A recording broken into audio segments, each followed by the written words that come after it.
Hello friends, आप सभी का आपके अपने चैनल मैथ एक्स वाई में स्वागत है। तो आज की वीडियो में हम पढ़ेंगे जीके और GS for all competitive exams. ठीक है, और सारे इंपॉर्टेंट वन लाइनर क्वेश्चन पढ़ेंगे हम। ठीक है, कि आपको ज़्यादा मेहनत करनी पड़े ऑप्शन में, तो सारे के सारे क्या होंगे, वन लाइनर क्वेश्चन। ठीक है, और बहुत ही अच्छी वीडियो बनेगी। कम से कम भी 100 क्वेश्चन के आसपास हमारे क्वेश्चन होंगे, और सारे के सारे वन लाइनर होंगे। एक बार ही पढ़ते ही आपको सारे लर्न हो जाने वाले हैं। तो अंत तक बने रहिए, वीडियो को लास्ट तक देखिए। बहुत सारे के सारे बहुत ही इंपॉर्टेंट क्वेश्चन है। ठीक है, तो आइए क्वेश्चन नंबर 1 से स्टार्ट करते हैं। कोडरमा कोडरमा जो है किस खनिज का खनन क्षेत्र है? तो किसका है कोडरमा में? कहाँ क्या मिलता है? मोस्ट ऑफ अभ्रक मिलता है। ठीक है, ओके। नेक्स्ट है, क्लाइमोग्राफ में प्रदर्शित दशाएं हैं। तो आर्द्र बल, तापमान, अपेक्षा, आर्द्रता, ये क्या है?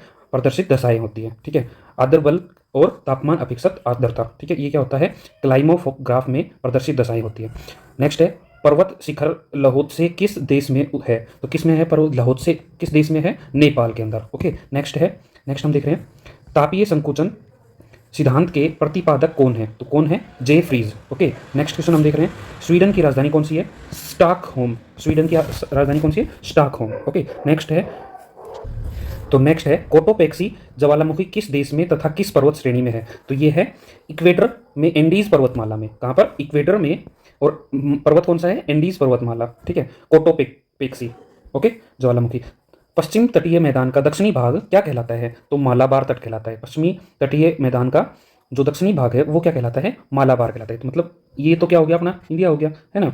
इंडिया में पश्चिम तट कौन सा हो गया? ये वाला तट। ठीक है, तो इसके अंदर नीचे का जो भाग है, ये वाला जो भाग है, ठीक है, ये जो भाग है नीचे का, ये क्या कहलाता है? मालाबार तट कहलाता है। ओके, नेक्स्ट क्वेश्चन हम देख रहे हैं, हीराकुंड योजना किस राज्य में है? तो उड़ीसा में है हीराकुंड योजना। बहुत ही इंपॉर्टेंट क्वेश्चन है। नेक्स्ट है, तो नेक्स्ट है, संयुक्त राज्य अमेरिका तथा कनाडा की सीमा किस रेखा से निर्धारित होती है? तो 44वीं सीमांतर रेखा से, सॉरी 49वीं सीमांतर रेखा से निर्धारित होती है। ओके, नेक्स्ट है, दो स्थानों के देशांतरों में 10 के अंतर होने पर दोनों स्थानों के समय में कितने का अंतर हो जाता है? तो 4 मिनट का अंतर हो जाता है। ठीक है, कितने मिनट का हो जाता है अंतर? 10 डिग्री का अगर अंतर हो जाए तो मिनट कितने डिग्री में, कितने मिनट का अंतर हो जाता है? 4 मिनट का। ओके, नेक्स्ट है, लोहा किस प्रकार की चट्टानों में पाया जाता है? तो आग्नेय चट्टानों में लोहा प्रचुर मात्रा में पाया जाता है। मेसेटा पठार कहाँ स्थित है? तो वो है स्पेन में। ओके, नेक्स्ट है, कौन सी नहर अटलांटिक और प्रशांत महासागर को जोड़ती है? तो पनामा जो नहर है वो क्या करती है? पनामा जो नहर है वो प्रशांत महासागर और अटलांटिक को जोड़ती है। नेक्स्ट है, सेरीकल्चर किसके उत्पादन से संबंधित है? तो किसके उत्पादन से? सेरीकल्चर रेशम के उत्पादन से। रेशम के जो कीट को पालते हैं तो उसको क्या कहते हैं? सेरीकल्चर। ठीक है, नेक्स्ट है, न्यूमोर द्वीप कहाँ स्थित है? न्यूमोर द्वीप बंगाल की खाड़ी में स्थित है। कहाँ पर? न्यूमोर द्वीप कहाँ पर है? बंगाल की खाड़ी में। नेक्स्ट है, मलेरिया की दवा कुनैन किस वृक्ष की छाल से निकलती है? तो कुनैन क्या होती है? जो मलेरिया में बुखार होने पर, मलेरिया फीवर होने पर जो दी जाती है दवाई, वो होती है कुनैन। वो किस वृक्ष की छाल से प्राप्त होती है? सिनकोना वृक्ष की छाल से। किससे? सिनकोना। ठीक है, कुनैन किससे मिलती है? सिनकोना से। नेक्स्ट है, महाद्वीप किसे कहा जाता है? तो किसे कहा जाता है? एशिया को। ठीक है, महाद्वीपों का महाद्वीप कौन है? एशिया सबसे बड़ा है। विश्व मौसम विज्ञान संगठन का मुख्यालय कहाँ है? तो ये है जिनेवा में। ओके, नेक्स्ट है, विश्व का सर्वाधिक ऊंचाई वाला पठार कौन सा है? तो तिब्बत पठार जो है वो क्या है?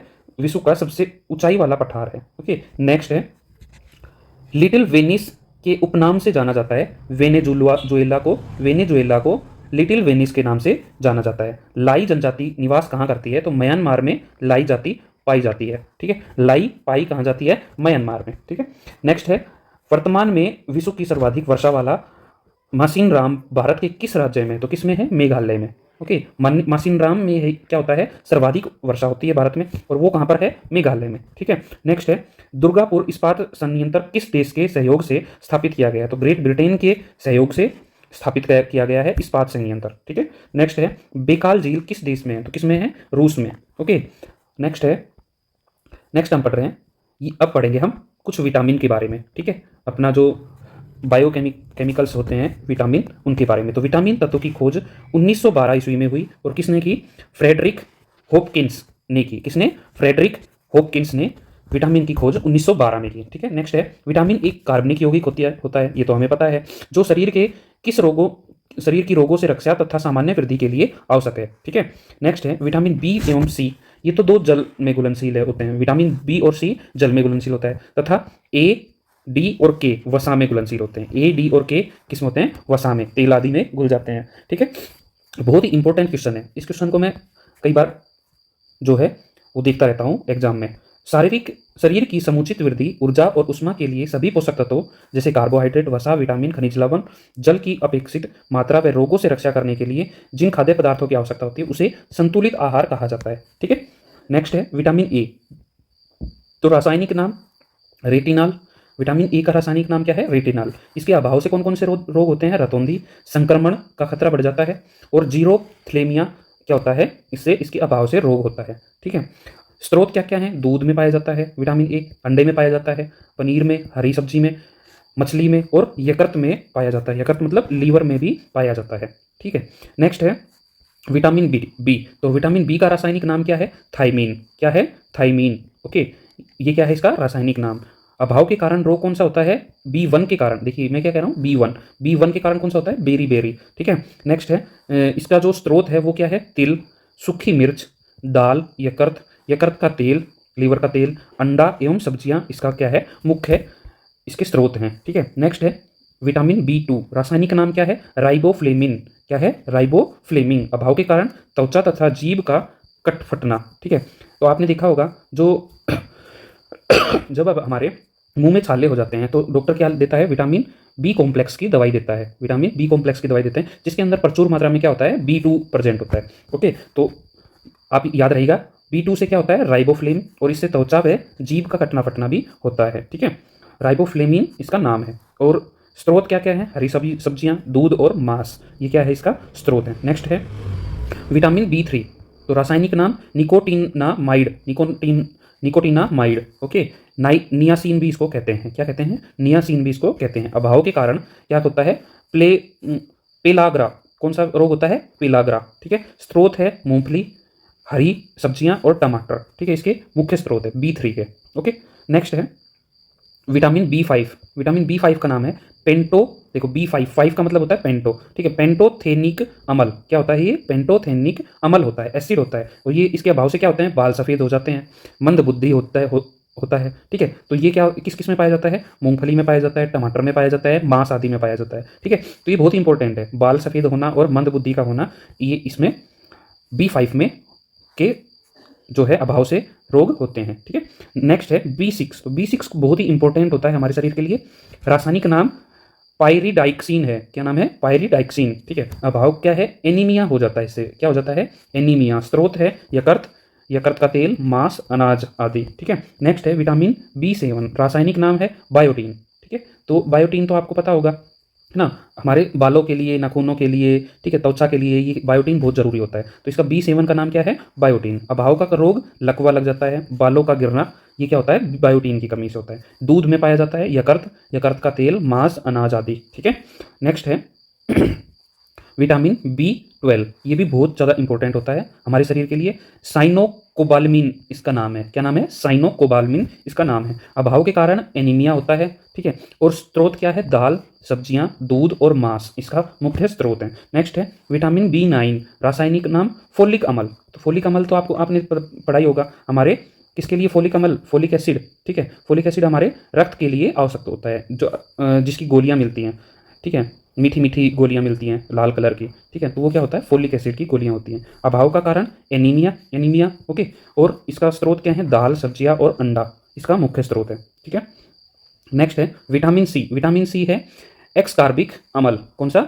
एक्सकार्बिक अम्ल। ठीक है, तो इसका अभाव से स्कर्वी, मसूड़ों का फूलना इत्यादि क्या होता है? विटामिन सी की कमी से। तो सी से जो भी खट्टे पदार्थ होते हैं वो हमारे विटामिन सी के मुख्य स्रोत माने जाते हैं। ठीक है, तो नींबू, संतरा, टमाटर, सभी खट्टे पदार्थ, उसमें क्या होता है? विटामिन सी होता है। यहाँ पर मिर्च भी लिख लीजिए। क्या? मिर्च। तो मिर्च में भी विटामिन सी प्रचुर मात्रा में पाया जाता है। विटामिन डी है कैल्सीफेरॉल। ठीक है, ये कैल्शियम को पचाने में आवश्यक होता है विटामिन डी। ठीक है, इसलिए इसको क्या बोलते हैं? कैल्सीफेरॉल। अभाव का कारण रिकेट्स, बच्चों में मलेरिया और रिकेट्स हो जाता है बच्चों में, और मलेरिया वयस्कों में। ठीक है, नेक्स्ट है इसका जो स्रोत है विटामिन डी के, वो मछली, यकृत, दूध, अंडे, और एक और चीज़ ऐड कर लीजिए, सबसे महत्वपूर्ण चीज़ है वो है धूप।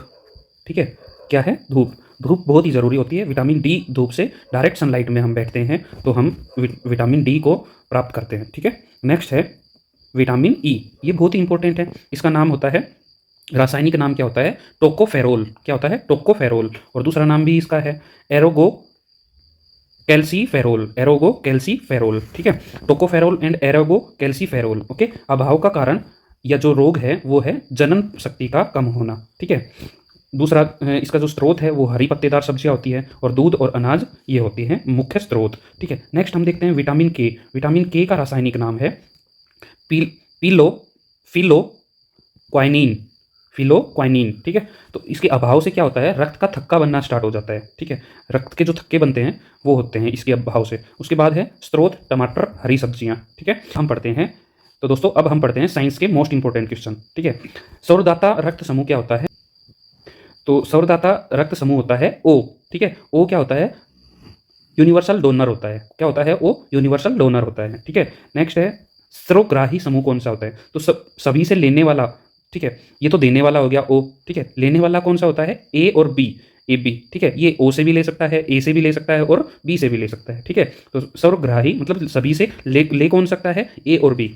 आर एच फैक्टर संबंधित है रक्त से। आर एच फैक्टर किससे संबंधित है, रक्त से। आर एच फैक्टर के खोजकर्ता कौन थे, land Steiner and winner, land Steiner and winner. रक्त को शुद्ध कौन करता है, वृक्क, किडनी। किडनी का काम क्या होता है, रक्त को साफ करना। वृक्क का या किडनी का भार कितना होता है, 150 ग्राम। कितना होता है, कई किताबों में 150 से 200 ग्राम भी लिखा हुआ होता है। ठीक है, तो इसका 150 ग्राम हम मान के चल रहे हैं। रक्त का विलयन क्या होता है, रक्त के अंदर कौन सा विलयन होता है, सारीय होता है। ये विलयन जो होता है, रक्त का विलयन जो होता है सारीय होता है, मतलब एसिडिक नहीं होता, बेसिक होता है। क्या होता है, बेसिक। ठीक है, नेक्स्ट है रक्त का पीएच मान क्या होता है, 7.4। ठीक है, इसीलिए तो सारी होता है, 7 से ऊपर होते ही क्या हो जाता है, बेसिक नेचर होना स्टार्ट हो जाता है, और डाउन नीचे की तरफ होता है तो एसिडिक नेचर। ओके, तो 7.4 है तो क्या हो गया, बेसिक हो गया। ओके, नेक्स्ट हम देखते हैं हृदय की धड़कन की नियंत्रण कौन करता है, तो कौन करता है, हृदय का धड़कन का पर नियंत्रण कौन करता है, पेसमेकर। कौन करता है, पेसमेकर। नेक्स्ट हम देखते हैं शरीर से हृदय की ओर रक्त ले जाने वाली रक्त वाहिनियां कहलाती है सिराएं। क्या कहलाती हैं, सिराएं। एक होती है सिरा, एक होती है धमनी। जो शरीर से हृदय की ओर लेके जाती है, गंदे खून को लेके जाती है मतलब, ठीक है, तो वो होती है सिराएं। और धमनियां क्या करती हैं, हृदय से शरीर तक, मतलब स्वच्छ खून को शरीर तक, हृदय से शरीर तक ले जाती हैं, वो क्या होती हैं, धमनियां। हृदय से शरीर की ओर ले जाने वाली धमनियां होती हैं। ठीक है, साफ खून लेके जाती है, क्या लेके जाती हैं, साफ खून। और ये गंदे खून को लेके जाती है। नेक्स्ट हम देख रहे हैं जराविक सेवन। क्या है ये जराविक सेवन, ये है कृत्रिम हृदय। ठीक है, जराविक सेवन क्या है, कृत्रिम हृदय होता है। शरीर के ऑक्सीजन का परिवहन कौन करता है, तो शरीर में ऑक्सीजन का परिवहन रक्त द्वारा किया जाता है। किससे, रक्त में। रक्त में ऑक्सीजन क्या हो जाती है, मिल जाती है और शरीर के सभी अंगों तक पहुंचती है। सबसे छोटी अस्थि कौन सी है, स्टेपिंज। क्या, स्टेपिंज।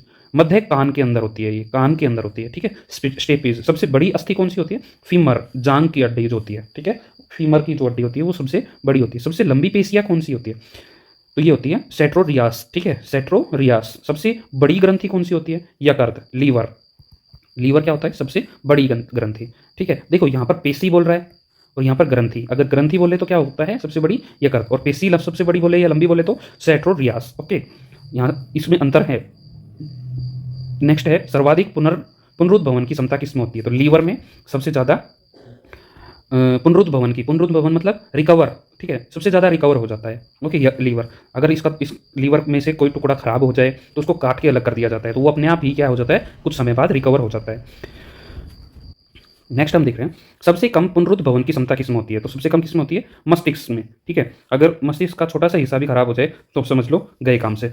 शरीर का सबसे कठोर भाग कौन सा होता है, दांत। दांत का एक्चुअल में दांत नहीं होता, दांत का इनेमल होता है। दांत के ऊपर का जो कवरिंग होती है वो क्या होती है, दांत का इनेमल। ठीक है, वो सबसे कठोर होता है। सबसे बड़ी लार ग्रंथि कौन सी है, तो कौन सी है, पैरोटिड ग्रंथि। कौन सी है, सबसे बड़ी लार ग्रंथि कौन सी है, पैरोटिड, लार ग्रंथि। यहाँ पर बड़ी ग्रंथि कौन सी कहेंगे हम, सबसे बड़ी ग्रंथि अगर पूछे तो लीवर। ठीक है, और बड़ी लार ग्रंथि पूछे तो पैरोटिड। ओके, सबसे छोटी WBC कौन सी होती है, लिम्फोसाइट। क्या होती है, लिम्फोसाइट। WBC कौन सी होती है, सबसे छोटी, लिम्फोसाइट। सबसे बड़ी मोनोसाइट। ठीक है, लिम्फोसाइट और मोनोसाइट। ओके, सबसे बड़ी सिरा कौन सी होती है, एन्फीरियर।